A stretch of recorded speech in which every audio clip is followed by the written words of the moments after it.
Hi there, I'm going to show you how to change the battery in this key fob. This came out of 2019 Hyundai Kona.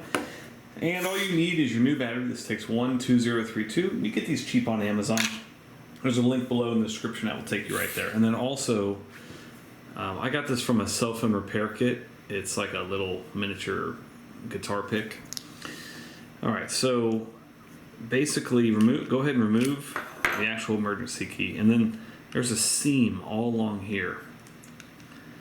And basically what you want to do is take something small like this little pick, a screwdriver would do it, and then just work your way around.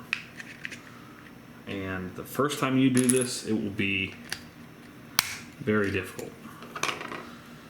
Alright, so there is our battery. I'm just going to go ahead and take this pick and push that out.